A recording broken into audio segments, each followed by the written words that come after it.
अस्सलामुअलैकुम, welcome to पैसा school.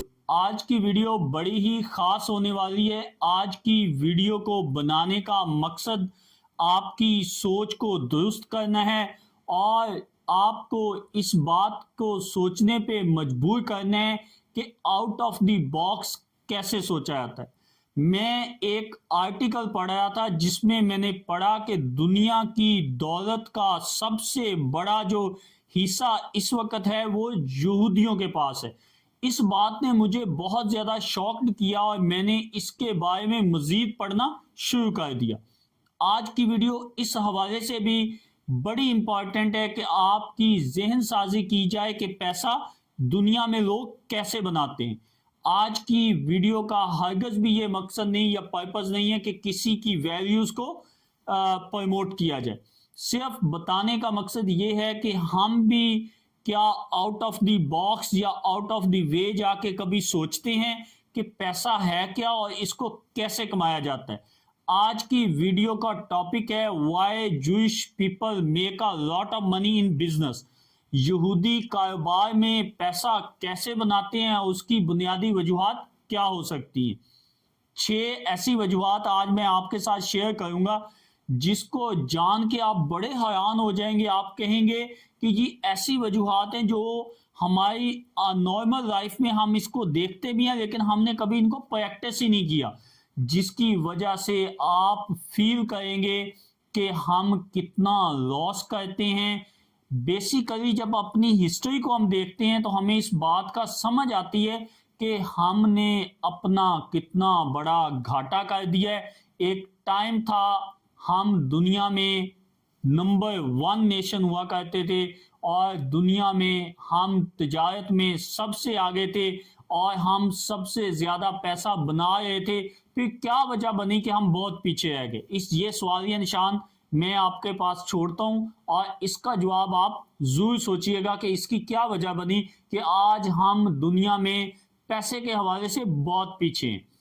आए अपने असल टॉपिक की तरफ आते हैं। 6 ऐसी वजूहात बताऊंगा जो एक जूइश बच्चे को बचपन से लेके बड़ा होने तक उसे ट्रेन कर दिया जाता है, उसे मेमोराइज कर दिया जाती हैं ये चीजें और उसे ये याद दहानी करवा दी जाती है कि आपने इन वैल्यूज को हमेशा फॉलो करना है। सबसे पहली कि कोई भी जो जूइश होता है वो कभी भी किसी को ब्लेम नहीं करता कारोबार के अंदर। अगर उससे कोई मिस्टेक होती है वो हमेशा उसको खुद को जिम्मेदार समझता है उस मिस्टेक के लिए। उसके लिए वो किसी भी दूसरे को, किसी भी दूसरी नेशनैलिटी को, किसी भी दूसरे शख्स को जो उसकी कम्युनिटी से या उससे रिलेटेड नहीं है वो कभी उसको ब्लेम नहीं करता। इवन कि वो अपनी कम्युनिटी को भी ब्लेम नहीं करता।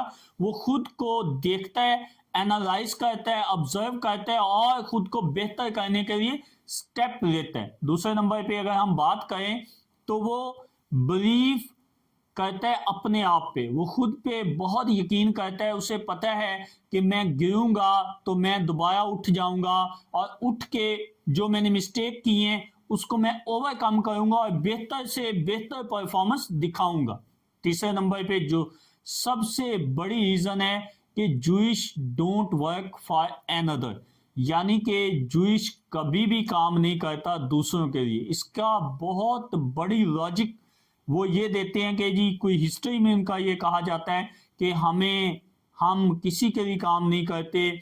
हमारे प्रॉफिट में या हमारी बुक्स में ये आया है कि हम किसी के लिए काम नहीं करते, हम सिर्फ गॉड के लिए या उनका जो बिलीव है अपने सिस्टम के मुताबिक, उसके मुताबिक वो सिर्फ कहते हैं कि हम गॉड के ताबे हैं और उसी के नीचे काम करेंगे, हम कभी किसी के गुलाम नहीं हो सकते।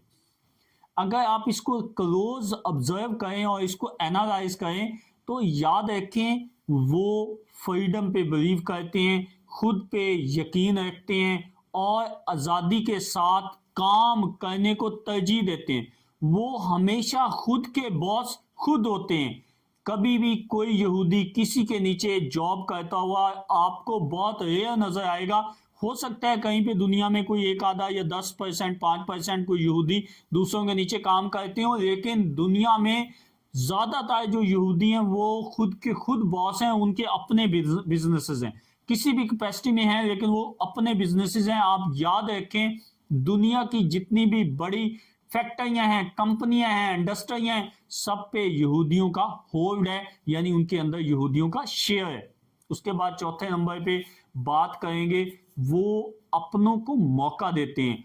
अगर एक यहूदी ने फॉर एग्जांपल इधर एक शॉप खोली है, तो वो कोशिश करेगा कि उसके नीचे जितने भी वर्कर हों वो यहूदी हों। वो बहुत ज्यादा इस चीज को फोकस करते हैं। हमारे यहाँ इस चीज को इतना अहमियत नहीं दी जाती।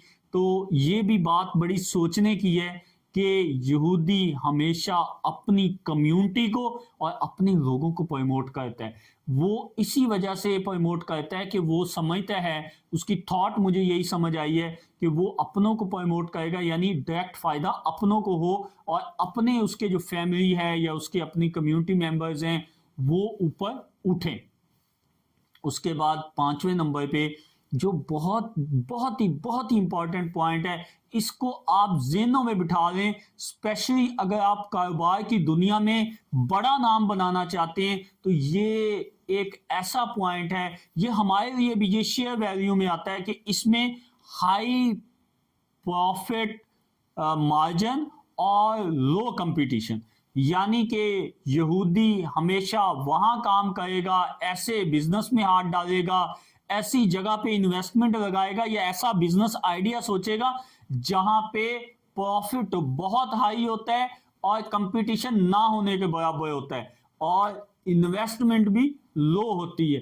तो ये ऐसी चीज है जिसको हम क्लोज एनालाइज करते हैं तो हमें पता लगता है कि ये बहुत ही इंपॉर्टेंट चीज है कि आप अगर ऐसी जगह पे कारोबार खोलते हैं जहां पे प्रॉफिट लो है, कंपटीशन हाई है, तो आपकी तरक्की जो है वो कई सालों में मुमकिन है। जबकि अगर आप ऐसी जगह पे कोई बिजनेस अपना खोलते हैं जहां पे उस प्रॉफिट में कारोबार ज्यादा है, उसकी कदर ज्यादा है, उसकी वैल्यू ज्यादा है, उस चीज की डिमांड वहां पे है, उस प्रोडक्ट के चाहने वाले वहां पे हैं और वहां पे कंपटीशन ना होने के बराबर है, तो आप सालों का सफर दिनों में तय कर जाएंगे। ये बहुत ही जबरदस्त फार्मूला है जिसको आप एक्चुअली जो है प्रैक्टिकली जो है इसके ऊपर काम भी कर सकते हैं।